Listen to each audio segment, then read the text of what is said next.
आज की ताजा खबर में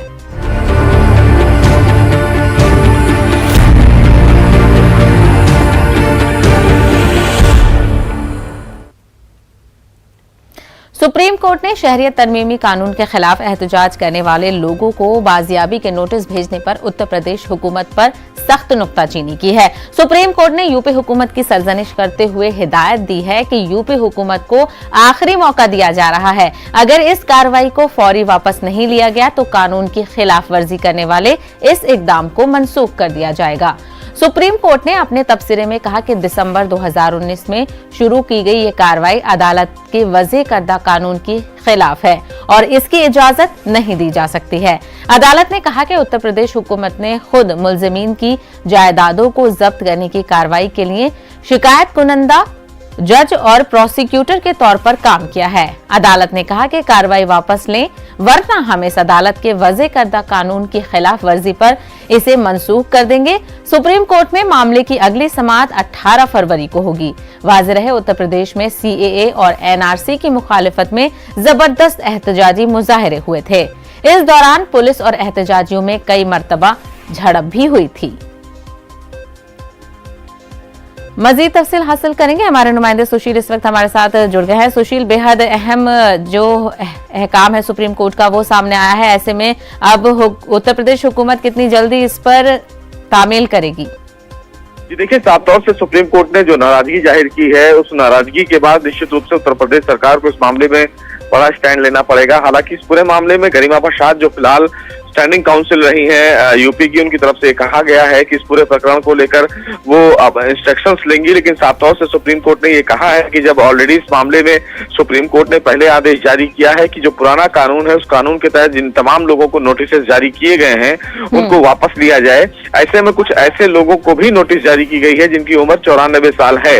लिहाजा सुप्रीम कोर्ट ने यह स्पष्ट किया है उत्तर प्रदेश सरकार को वो इस नोटिस को जल्द से जल्द वापस ले, नहीं तो वो खुद ही इस नोटिस को रद्द कर देंगे। हालांकि सुप्रीम कोर्ट ने स्पष्ट लहजे में उत्तर प्रदेश सरकार को आड़े हाथ लिया और ये कहा है कि जब उच्चतम न्यायालय का ये आदेश पहले जारी कर दिया गया है तो आखिर उत्तर प्रदेश सरकार के द्वारा इस मामले में कोई स्टैंड क्यों नहीं लिया जा रहा है। बहरहाल 18 फरवरी तक का समय दिया गया है उत्तर प्रदेश सरकार को सुप्रीम कोर्ट के द्वारा।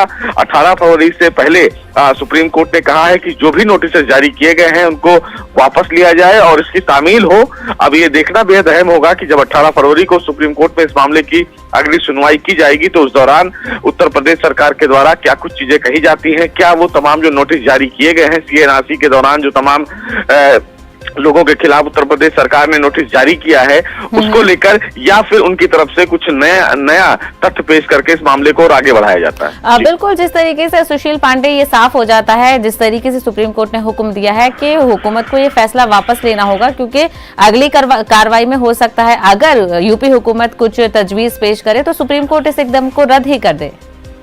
जी देखिए, ये फिलहाल सुप्रीम कोर्ट ने अल्टीमेटम जरूर दिया है, लेकिन सबसे महत्वपूर्ण बात इस मामले में ये है कि 2011 का एक हाईकोर्ट का आदेश उत्तर प्रदेश सरकार के द्वारा दिखाया गया है और ये कहा गया है कि उस दौरान तमाम लोगों को नोटिस जारी किए गए थे जिनको लेकर फिलहाल इस प्रकार का प्रकरण सामने आया। हालांकि सुप्रीम कोर्ट ने ये स्पष्ट जरूर किया कि इस पूरे मामले को लेकर कानून उस दौरान नहीं बने थे और जब नया कानून बन गया है तो पुराने नोटिस का कोई मतलब नहीं है, कोई आधार नहीं है। तो निश्चित रूप से 18 फरवरी को इस पूरे मामले की सुनवाई बहुत क्रूशियल होगी और सबसे महत्वपूर्ण बात है कि उत्तर प्रदेश सरकार का इस पूरे मामले को लेकर स्टैंड क्या होगा ये भी साफ होगा।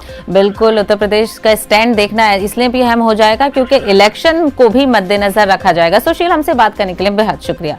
इसी मामले पर और तफसील हासिल करेंगे, हमारे नुमाइंदे तारिक कमर लखनऊ से जुड़ गए हैं। तारिक कमर, कई लोग सीएनआरसी के प्रोटेस्ट के दौरान जिन पर ऐसी कार्रवाइयां हुई काफी परेशान थे, कहीं ना कहीं सुप्रीम कोर्ट के इस फैसले से उन लोगों को जरूर राहत मिली होगी। बहुत अहम पेशरफ्त की गई है सहबा जी। और देखिए, जैसे कहा जाता है ना कि उसी का शहर वही मुद्दई वही मुंसिफ, हमें यकीन है हमारा कसूर निकलेगा। तो लोग कहीं ना कहीं इस एहसास में मुब्तला थे कि आप ही शिकायत कर रहे हैं, आप ही फैसले सुनाएंगे तो हम कहाँ स्टैंड करते हैं। तो देखिए, इस तमाम पेशरफ्त को बहुत खूबसूरती से बहुत मानीखेज अंदाज में सुप्रीम कोर्ट ने जो है उसकी सरजनिश की है और हुकूमत की, और कहा है कि और देखिए हुकूमत ने जो साबिक़ा नज़ीर पेश की है तो वो नज़ीर इसलिए रद्द होने के इम्कान ज्यादा हैं क्योंकि जब नया कानून वज़ा हो जाता है तो साबिक़ा नज़ीरें फिर काम नहीं करती हैं ये उस वक्त तक काम करती हैं जब तक नया कानून नहीं बनता है। तो बहुत अहम पेशरफ्त है और यकीनी तौर पर उन तमाम लोगों को राहत मिलेगी जो इससे बहुत परेशान थे। और आपने तो देखा कि उत्तर प्रदेश में किस अंदाज से उनके नामों को बाकायदा तस्वीरें लगाकर नामों के साथ होर्डिंग्स और जुर्माने की रकमें चौराहों पर लगाए गए होर्डिंग। देखिए कहीं ना कहीं मतलब तौहीन की गई। अच्छा, उसमें सिर्फ ये नहीं कि उसमें कुछ ऐसे नाम थे जो जाए वारदात पर मौके पर मौजूद ही नहीं थे। उन्होंने कहा बाकायदा, उन्होंने अपने एफिडेविट्स भी लगाए, उन्होंने कहा कि हम लोग यहाँ पर कुछ ऐसे भी नाम उसमें शामिल कर दिए गए थे जो बाकायदा स्टाल अंगेज लोगों को रोकने की कोशिश कर रहे थे, जो मुश्तरी लोग थे उनको समझाने की कोशिश कर रहे थे, इमाम बाहर गाहों के अंदर लोग थे, जिम्मेदार उलमाए कराम के नाम भी वहाँ लगा दिए गए। तो देखिए बहुत अहम पेशरफ्त थी और यह पूरा मामला जो है जाहिर है कि उसी से बढ़ रहा है जैसा कि लोग हिंदुस्तान के आईन और कानून और दस्तूर पर यकीन करते हैं। तो बड़ी राहत मिल सकती है 18 तारीख को और उम्मीद यही की जा रही है कि हुकूमत को, उत्तर प्रदेश हुकूमत को अपना ये तमाम जो प्रोसीडिंग थी इसको वापस लेना पड़ेगा और इन लोगों के लिए बड़ी राहत होगी जिन पर इस अंदाज के इल्जाम लगाए गए थे। सहबा बिल्कुल तारिक कमर, जिस तरीके से सुप्रीम कोर्ट ने हुकूमत की सरजनिश की है उससे यही नजर आ रहा है कि अब जो बॉल है वो सुप्रीम कोर्ट के कोर्ट में है और जिन लोगों को परेशान किया गया है उनके हक में कहीं ना कहीं जो अगली सुनवाई है उसमें भी यही देखा जा सकता है।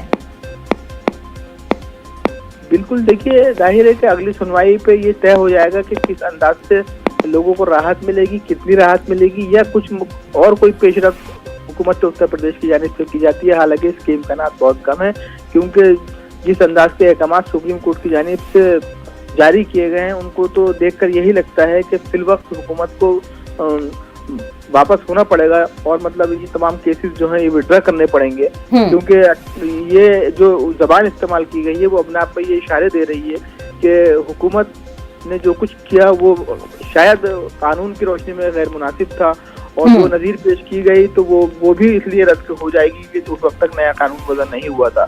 तो बहुत अहम पेशरफ्त है, उन लोगों को बड़ी राहत का सामान मिल सकता है जो। अच्छा देखिए एक बात और भी है सेवा, मैं अर्ज कर दूं आपसे कि कुछ लोगों ने इस पर इतना एडमिनिस्ट्रेशन ने दबाव बनाया था कि उन्होंने अपने घर बेच के कुछ रकम जमा की थी बाकायदा। कई केस ऐसे भी आए थे कि लोग परेशान थे, गरीब लोग थे, रिक्शा चलाने वाले थे परेशान। तो देखिए ये तमाम जो पेशरफ्त हुई इसको लेकर हुकूमत की अवामी सतह पर सरजनिश की जा रही थी, सोशल ग्रुप खिलाफ हो गए थे, लेकिन जाहिर है कि सोशल ग्रुप और अवामी जो रद्द अमल होता है वो इतना अहमियत नहीं रखता है।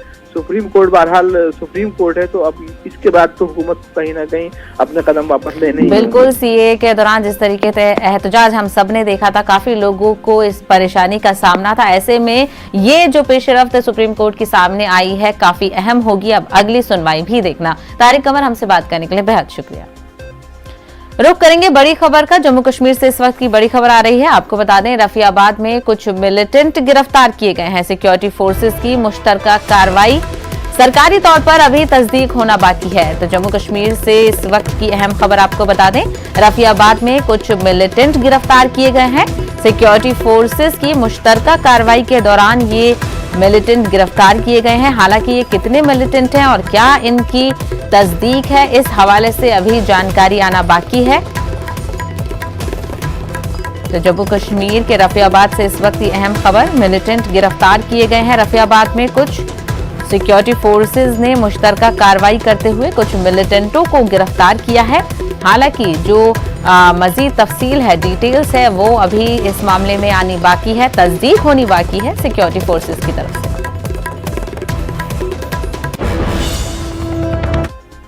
यूपी इंतखाबात से कबल हापुड़ टोल प्लाजा के करीब AIMIM सदर असदुद्दीन ओवैसी पर हमले के सिलसिले में एक और मुलजिम को गिरफ्तार किया गया है। ओवैसी पर हमले के मामले में पुलिस ने सचिन और शुभम नामी 2 नौजवानों को गिरफ्तार किया था। अब सचिन को हथियार देने वाला मुलजिम भी पकड़ा गया है।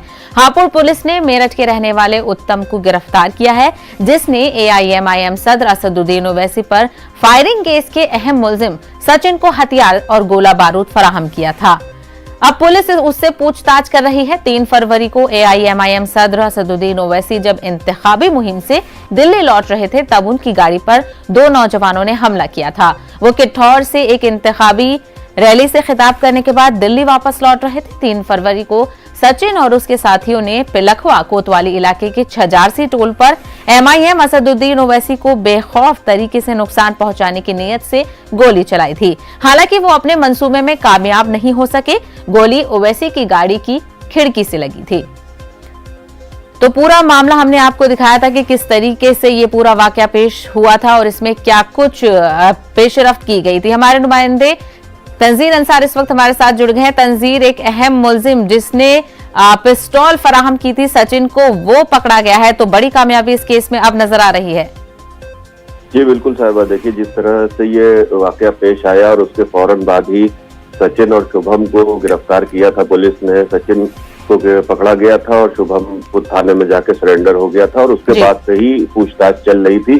और पूछताछ में जो इकबालिया बयान भी था और उसके बाद सचिन ने जिस तरह की जानकारी दी उससे ये साफ हो गया था कि ये हथियार जो है गैर कानूनी तरीके से जो ये तमंचा है वो मेरठ से खरीदा गया था, मेरठ के मुंडाली इलाके से जी। और ये बात तभी सामने आ गई थी, लेकिन तब पुलिस जो है उस शख्स को गिरफ्तार करने की कोशिश कर रही थी और उसको ये जो है कामयाबी मिली है कि उस शख्स को गिरफ्तार कर लिया गया जिससे सचिन ने तमंचा खरीदा था मेरठ के मुंडाली से। अब इस मामले में और अहम जानकारी जो है उस शख्स से पूछताछ करके हापुड़ पुलिस जो है वो जानकारी जमा कर रही है कि किस तरह से ये पूरा मामला और कब से साजिश की जा रही थी। कहा जा रहा है कि 2018 से ही, और ये शख्स जो है वो पहले भी गैर कानूनी हथियार जो है सप्लाई करता रहा है। इसी से इन लोगों के राब्ता हुआ और उसके बाद 2018 के बाद से राब्ते में थे और इस का ये हथियार जो है गैर कानूनी तमंचा ये खरीदा गया था। बिल्कुल, तो तंजीर अहम ये जो पेशरफ्त इसमें हुई है वो सामने आई है, क्योंकि अब हो सकता है कुछ और इसमें तार खुले, क्योंकि प्लानिंग के तहत ये हमला किया गया था, इस तरह का असदुद्दीन ओवैसी का भी कहना है। हमसे बात करने के लिए तंजीर बेहद शुक्रिया। फिलहाल रुकेंगे एक छोटे से ब्रेक के लिए, जल्द लौटेंगे कुछ और खबरों के साथ।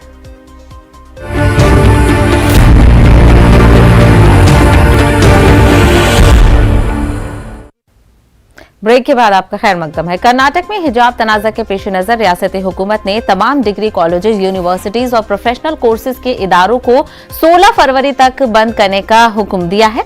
इससे कबल महकमा आला तालीम ने तालीमी इदारों को 9 से 11 फरवरी तक बंद रखने का ऐलान किया था।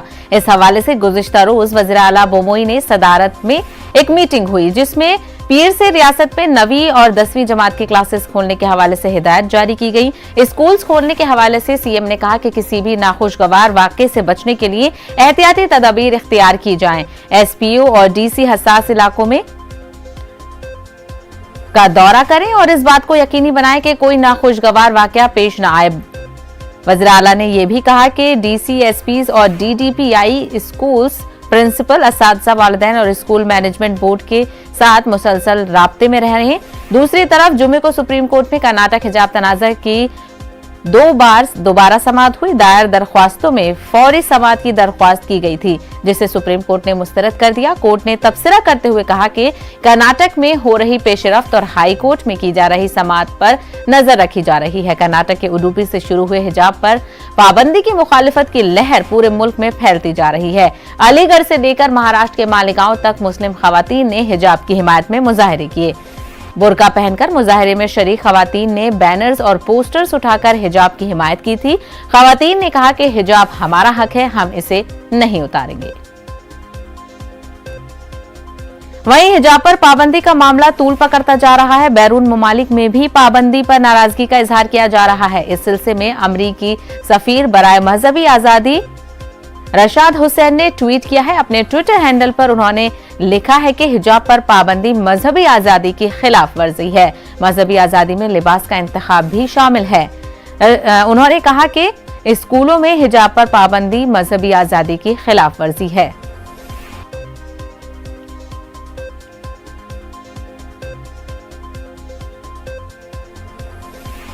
इलाहाबाद हाई कोर्ट ने कासगंज हिरासती मौत मामले में अल्ताफ के दूसरे पोस्टमार्टम का हुक्म दिया है। महलूक के वालिद मुसलसल इस मामले में सीबीआई जांच का मुतालबा कर रहे हैं। इस मामले की समाअत के दौरान 3 फरवरी को जस्टिस अंजनी कुमार मिश्रा और जस्टिस दीपक वर्मा की बेंच ने एडिशनल पब्लिक प्रोसिक्यूटर को अगली समाअत से पहले रिपोर्ट दाखिल करने की हिदायत दी थी।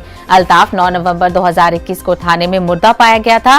पुलिस का दावा है कि उसने अपनी जैकेट के हुड से टॉयलेट में पानी के पाइप से लटककर खुद को लटका लिया था। ये पाइप जमीन से 2 फुट की बुलंदी पर था। 22 साल अल्ताफ को यूपी पुलिस ने उत्तर प्रदेश के कासगंज जिले में एक नाबालिग लड़की की गुमशुदगी के इल्जाम में अपनी तहवील में लिया था। ताहम लड़की को बाद में कासगंज रेलवे स्टेशन से बरामद किया गया था। अल्ताफ की मौत के मामले में कासगंज थाने में नामालूम पुलिस वालों के खिलाफ आईपीसी की दफा 316 के तहत एफआईआर दर्ज की गई है। यूपी पुलिस हुक्काम ने कहा है कि हिरासती मौत की महकमाना इंक्वायरी और मजिस्ट्रियल इंक्वायरी एक साथ की जाएगी। मुश्ताक इस वक्त हमारे साथ जुड़ गए हैं। मुश्ताक, इस मामले में अब दूसरे पोस्टमार्टम का हुक्म दिया गया है। साहिबा, मैं बता दूं कि जो अल्ताफ का मामला है तो कासगंज पुलिस ने ये कहा था कि अल्ताफ ने खुदकुशी की है और किसी तरह का कस्टोडियल डेथ उसमें नहीं हुई है और उसमें पुलिस का कोई हाथ नहीं है। तो एक पोस्टमार्टम उस वक्त कराई गई थी और उसके बाद तदफीन हो गई थी अल्ताफ की। लेकिन अल्ताफ के जो वालिद हैं चांद मियां, उन्होंने इलाहाबाद हाई कोर्ट में एक पिटीशन दाखिल की और उन्होंने उस पिटीशन में 2 मांगे की। एक तो ये कि अल्ताफ की दोबारा पोस्टमार्टम कराया जाए और इसकी जांच सीबीआई से कराई जाए। तो इस मामले में डिविजनल बेंच का जो ऑर्डर हुआ है वो काफी अहम है और ये जो है डिविजनल बेंच के जो जस्टिस अंजनी कुमार और दीपक वर्मा की बेंच ने ये ऑर्डर किया है कि अब अल्ताफ की दोबारा उनकी लाश का जो है दोबारा पोस्टमार्टम होगा। मुश्ताक, दोबारा पोस्टमार्टम का हुक्म तो दे दिया गया है, लेकिन सीबीआई की इंक्वायरी के हवाले से क्या कुछ अपडेट है? सीबीआई की इंक्वायरी के मामले में अभी क्योंकि अगली सुनवाई होनी है 8 मार्च को, तो उसमें हो सकता है कि इस मामले में कोई ऑर्डर पास हो। सीबीआई इंक्वायरी के बारे में तो अभी इसमें कुछ नहीं है, लेकिन एक अहम जो मांग थी उस अर्जी की, बिल्कुल, तो जो अल्ताफ के वालिद की 2 अर्जियां थी मुश्ताक, उसमें से एक पूरी कर ली गई है। अब देखना ये होगा कि सीबीआई इंक्वायरी होती है कि नहीं। मुश्ताक, हमसे बात करने के लिए बेहद शुक्रिया। उत्तर प्रदेश में दूसरे मरहले के चुनाव की तशहीरी मुहिम का आज आखिरी दिन है। सभी जमातें सरकार लीडरान आज ज्यादा से ज्यादा वोटरों तक पहुंचने की कोशिश कर रहे हैं। वज़ीर-ए-आज़म नरेंद्र मोदी की कन्नौज में रैली है, तो वहीं वज़ीर-ए-आज़म 3 असेंबली हलकों के उम्मीदवारों के लिए वोट मांगेंगे। वज़ीर आला योगी आदित्यनाथ सहारनपुर और अमरोहा में अवामी इजलास से खिताब करेंगे। नायब वज़ीर आला केशव प्रसाद मौर्य शाहजहांपुर, बिजनौर और सहारनपुर में तशहीर करेंगे। उधर समाजवादी पार्टी चीफ अखिलेश यादव बदायूं और शाहजहांपुर में एक्शन में नजर आएंगे। उत्तर प्रदेश में दूसरे मरहले के तहत 9 अजला की 55 नशिस्तों पर 14 फरवरी को वोट डाले जाएंगे। इसके अलावा उत्तराखंड में भी इंतखाबी तशहीरी मुहिम आज थम जाएगी। तमाम सियासी जमातें आखिरी दिन ज्यादा से ज्यादा वोटरों तक पहुंचने और उन्हें राग़िब करने में जुटी हुई हैं। वज़ीर-ए-आज़म नरेंद्र मोदी, वज़ीर दाखिला अमित शाह और उत्तर प्रदेश के वज़ीर आला योगी आदित्यनाथ आज उत्तराखंड में मुख्तलिफ मुकामात पर अवामी इजलास से खिताब करेंगे। वज़ीर-ए-आज़म नरेंद्र मोदी की रुद्रपुर में रैली होगी, जबकि अमित शाह हरिद्वार में रोड शो करेंगे। उत्तर प्रदेश के वज़ीर आला योगी आदित्यनाथ टिहरी और कोटद्वार में अवामी इजलास से खिताब करेंगे। उधर कांग्रेस लीडर प्रियंका गांधी भी 3-3 जगहों पर पार्टी नुमाइंदों के हक में वोट मांगेंगी। प्रियंका गांधी की खटीमा, हल्द्वानी और श्रीनगर में रैली है। 70 रुकनी उत्तराखंड असेंबली के लिए 14 फरवरी को पोलिंग है।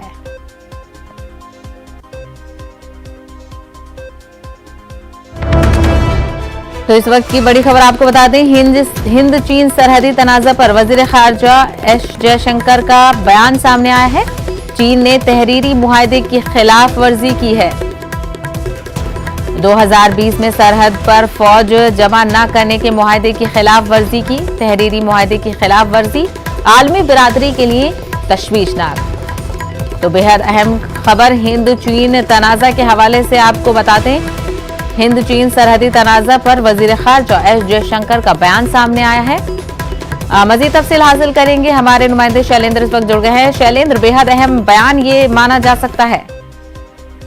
बिल्कुल, ये बेहद अहम बयान है विदेश मंत्री एस जयशंकर की तरफ से। और एस जयशंकर आपको बता दें कि इस वक्त ऑस्ट्रेलिया में है और क्वाड की मीटिंग उन्होंने कल उसमें उन्होंने शिरकत की थी और उनकी जब मुलाकात आज ऑस्ट्रेलिया की विदेश मंत्री से हुई तो उसमें चाइना को लेकर भी चर्चा हुई। जॉइंट प्रेस कॉन्फ्रेंस के दौरान जो कुछ देर पहले हुई उसमें जो सवाल पूछा गया क्वाड को लेकर, क्योंकि चीन ने सवाल क्वाड को लेकर भी खड़े किए हैं, तो इस पर विदेश मंत्री भारत के और ऑस्ट्रेलिया के दोनों विदेश मंत्रियों ने कहा है कि ये क्वाड का एक पॉजिटिव एजेंडा है और हम किसी के खिलाफ नहीं है। और ये प्रैक्टिकल एजेंडा है और इसमें वैक्सीन से लेके तमाम चीजों पर क्वाड के जो 4 देश हैं वो आपस में बात करते हैं। और वहीं जब चाइना को लेके सवाल पूछा गया तो चाइना के साथ जो अभी तनाव चल रहा है सीमा पर LAC पर, उसको लेकर भी भारत और ऑस्ट्रेलिया के विदेश मंत्रियों के बीच में बात हुई है। और विदेश मंत्री जयशंकर ने अपने बयान में ये बात रखी है कि 2020 में चीन ने जिस तरह से डिसरिगार्ड किया था रिटर्न एग्रीमेंट का, उसके चलते ही हालात ऐसे बने। और जब कोई बड़ा देश, जब कोई बड़ा मुल्क रिटर्न एग्रीमेंट को इस तरह से उनका उल्लंघन करता है, वायलेट करता है, तो न सिर्फ किसी एक देश के लिए बल्कि पूरी दुनिया के लिए ये एक लेजिटिमेट चिंता का विषय बन जाता है। तो जाहिर तौर पर चीन के साथ अभी भारत के जो बातचीत का सिलसिला वो जारी है, लेकिन भारत ने अपना जो रवैया है, जो रुख है, उसको ऑस्ट्रेलिया के से भी क्वाड की मीटिंग के बाद भी साफ किया है। बिल्कुल, तो बेहद अहम बयान ये आया है, क्योंकि ये भी कहना है एस जयशंकर का कि जो ये तहरीरी मुआहदा है उसकी खिलाफ वर्जी आलमी बरादरी के लिए भी तशवीशनाक है। तो जिस तरीके से हमारे नुमाइंदे ने बताया कि इस वक्त एस जयशंकर ऑस्ट्रेलिया में मौजूद है, वो क्वाड मीटिंग में इस वक्त हैं और उसके बाद ही हिंद चीन सरहदी तनाज़ा पर ये बेहद अहम बयान आया है, क्योंकि लगातार जो हिंद चीन सरहदी तनाज़ा है उस पर बातचीत की जा रही है। हिंदुस्तान और चाइना की तरफ से, हिंदुस्तान की तरफ से हर पूरी कोशिश की जा रही है। चीन ने तहरीरी मुआहदे की खिलाफ वर्जी की है। एस जयशंकर का यह बयान सामने आया है। 2020 में सरहद पर फौज जमा न करने के मुआहदे की खिलाफ वर्जी चीन की तरफ से की गई है। तो वहीं तहरीरी मुआहदे की खिलाफ वर्जी आलमी बरादरी के लिए तशवीशनाक है। 28 जनवरी को चीनी अफवाज के हिंदुस्तानी हुदूद में दाखिल होने का दावा किया है। आर्गिन जॉर्डन ने इस वीडियो को शेयर किया था, तो आप तस्वीरों में देख सकते हैं। आर्गिन जॉर्डन ने इस वीडियो को शेयर किया था। तो 2020 में सरहद पर फौज जमा करने के जो मुआहदा है उसकी खिलाफ वर्जी चीन की तरफ से की गई है और ये तनाज़ा काफी लंबा अब चल गया है।